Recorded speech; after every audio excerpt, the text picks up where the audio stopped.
значит, рабочее место, это 6 лет. Это место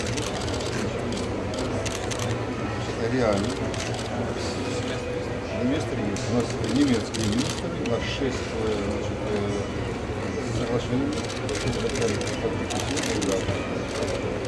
Кто бы что бы ни говорил, у нас советские люди, и именно это наш ответ им всем. 6 министров Германии. И еще один.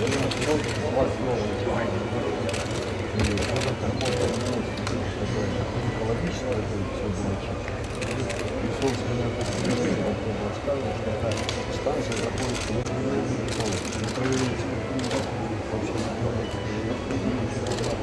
и кроме того, значит, здесь дерево работает. Соответственно, очень много, и лес восстановлен. И все на книге